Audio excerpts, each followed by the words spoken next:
Watch his hands, not the Pope's, the other man's, the one standing just behind his left shoulder, the one nobody in the square is actually looking at. Every time Pope Leo XIV steps into a major ceremony, a gray-haired archbishop appears at his side, close enough to touch his ear. He leans in, he says something nobody else can hear. He points toward a person, a door, a set of stairs. The Pope listens, looks, and continues. Then the archbishop steps back, out of frame, like he was never there. It happens at Mass, it happens at ordinations. It happened just outside Rome, and it happened again the week after that. Millions of people have watched this man on camera without ever learning his name, without ever asking why the most photographed human being on earth needs someone standing close enough to guide him in public. He is not security. He doesn't carry the Pope's schedule like a secretary would. He isn't a cardinal, isn't famous, isn't a face you'd recognize passing him on a street in Rome, and yet he is one of the only people alive allowed to interrupt the Pope mid-ceremony, on camera, in front of the entire church, and have the Pope immediately follow his cue. His name is Diego Giovanni Ravelli, and this is where the story becomes stranger. Before he ever leaned toward Leo's ear, Ravelli was the man who ordered a room full of the most powerful churchmen on the planet to get out. All of them, no exceptions, so a conclave could choose a pope in total secrecy. After that pope was chosen, before the world had even seen his face, Ravelli was alone with him in a small room, helping him put on the white papal cassock for the first time. It was Ravelli who closed that door too. We'll get to both moments. But first you need to understand what this man's actual job is, because once you see it clearly, the whisper stops looking strange and starts looking necessary. His official title is Master of Pontifical Liturgical Celebrations. It sounds like something invented by a committee, and in a sense it was. The office goes back centuries, renamed and reshaped by different popes, though the substance never really moved. On paper, Ravelli is responsible for the papal sacristy, for the vestments, for the altar, for making sure every liturgical celebration the Pope presides over, inside the Vatican, or 3 continents away, happens according to the actual law of the Church's rites, not whatever anyone happens to improvise that day. He is not Leo's personal secretary. He has no vote on doctrine, no office near the Secretariat of State, nothing to do with Vatican politics. He doesn't advise the Pope on what to think, he advises him on what happens next, which sounds like a small job until you understand how much can go sideways inside it. At first, that doesn't seem to add up. Leo was a priest for decades, a bishop, a cardinal, a man who has celebrated more masses than most Catholics will attend in their entire lives. He knows the liturgy the way a conductor knows a symphony he's performed 100 times. So what, exactly, does a man like that still need whispered into his ear? There's no transcript of what Ravelli actually says in any given moment, and nobody should pretend to know it word for word. Those seconds are quiet on purpose, but the shape of it isn't a mystery. His job requires communicating a very specific kind of information. Which part of the rite comes next, where the Pope needs to stand or move, when to sit, when to rise, which book is about to be placed in his hands, who's approaching, from which side, whether something has gone off script, and what to do about it. The Pope understands the Mass. That was never in question. What no human being can hold in his head, no matter how many times he's celebrated it, is every variable of this specific ceremony, this crowd, this camera plan, this local custom, the 15-minute delay because a bus got stuck outside the walls. Ravelli carries that, not the meaning of the rite, the machinery around it, which frees Leo to actually be present, to the prayer, to the people 3 feet in front of him, to the meaning of the moment, instead of the logistics happening behind his back. Strip it down, and that's the whole function. Ravelli exists, so the Pope never has to think about anything except the thing he's actually there to do. And that 2-second whisper you saw on camera is the last step of something that started weeks earlier, sometimes months. Long before the Pope walks anywhere, someone in Ravelli's office has already chosen which version of the rite gets used, which prayers and readings go in, where every bishop, cardinal, and guest of honor is supposed to stand, how the procession enters and leaves, which vestments come out of storage, when the choir starts singing. Someone has already worked through what happens if it rains, what happens if a participant is running late, what happens if an elderly pope simply gets tired halfway through. His office also runs the papal sacristy directly, and this part surprises people. Ravelli is also responsible for the Sistine Chapel Choir, the actual musical body, not just the room it sings in. Two jobs that sound decorative and are, in practice, two of the more complicated logistics operations inside a country that also happens to run its own post office. None of that is visible to you at home. That's the point. The ceremony looks calm because somebody spent months making sure it would. So who builds a career around being invisible on purpose? Ravelli was born on the 1st of November, 1965, in Lizzati, a small town north of Milan, the kind of place nobody puts on a map unless someone from there ends up mattering for something else entirely. He was ordained a priest in 1991, and by 1998 he'd joined the papal household, working inside the Office of Papal Charities, the Vatican department that handles the Pope's direct, often quiet assistance to people in need. Years before he ever touched a vestment as a master of ceremonies, Ravelli's job was raising money for the poor and getting it to them. Hold on to that, it matters later.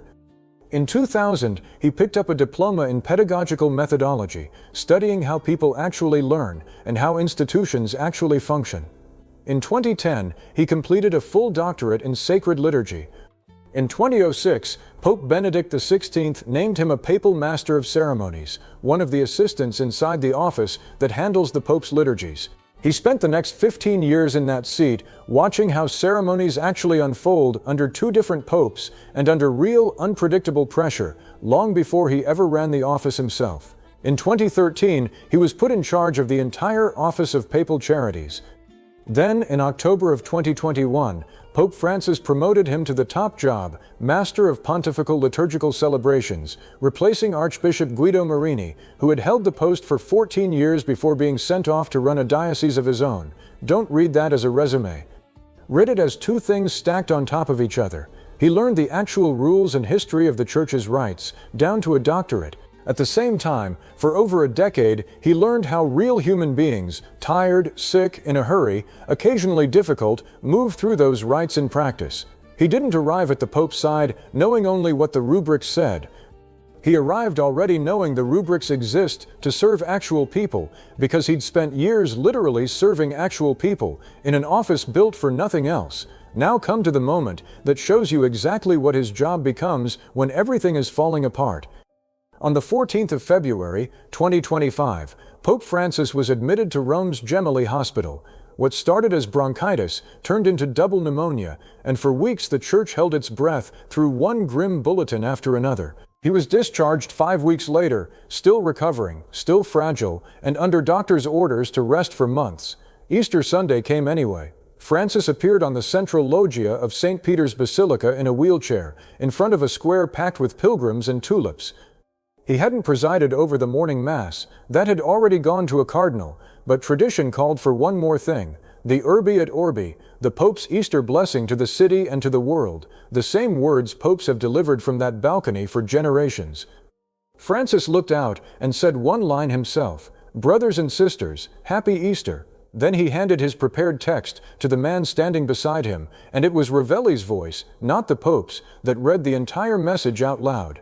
Every line about hope, about the resurrection, about the wars in Ukraine and Gaza, and the Democratic Republic of Congo that Francis had begged the world to end. Francis sat there and listened to his own words come out of someone else's mouth.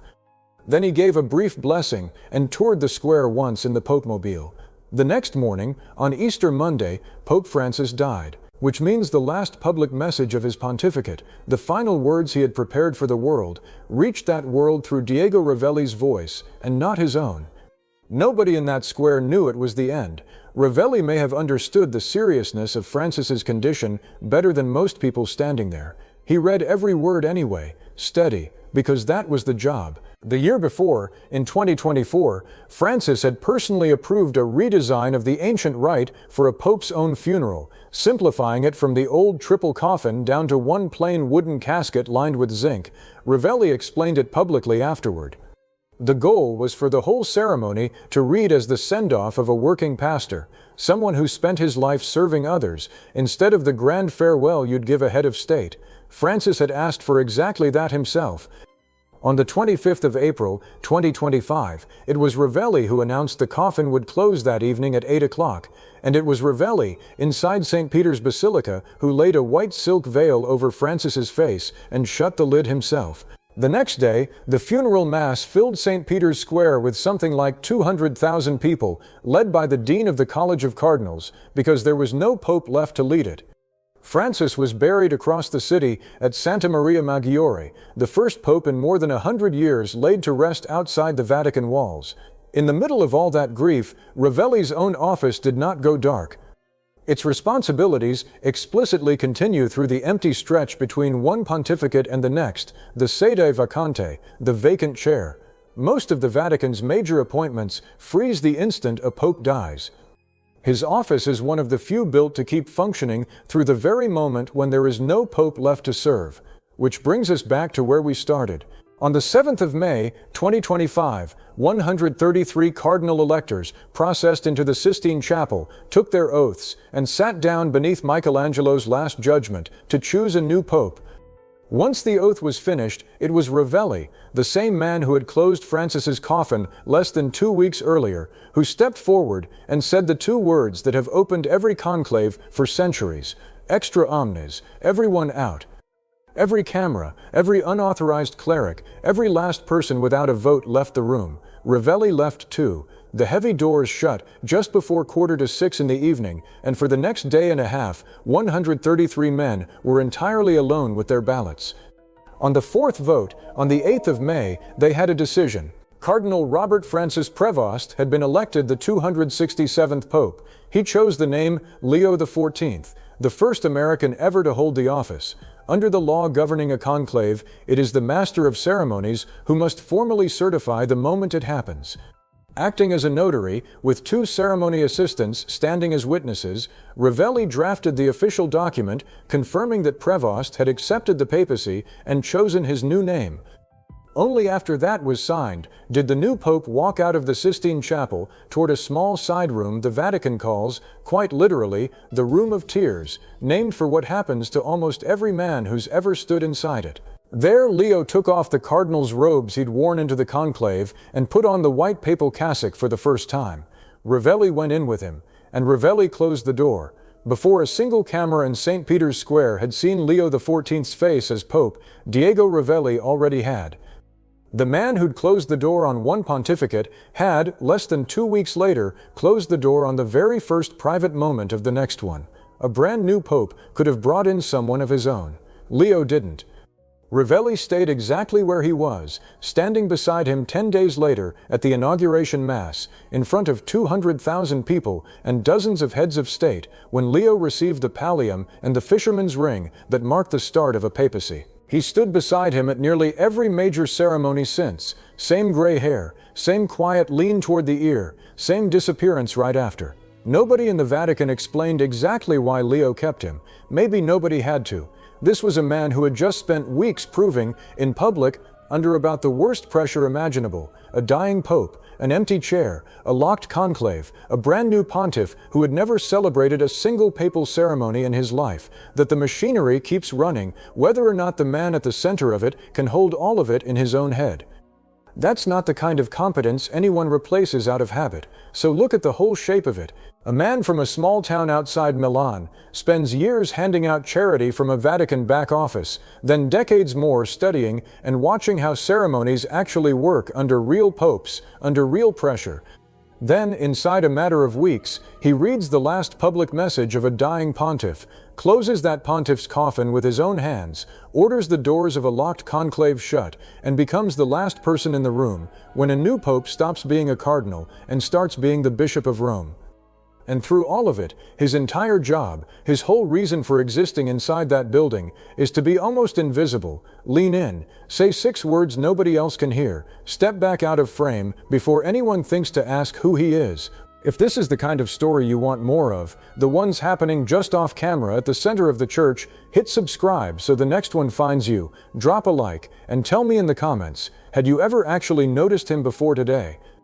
Next time Pope Leo walks into St. Peter's, don't watch him. Watch the man standing just behind his shoulder,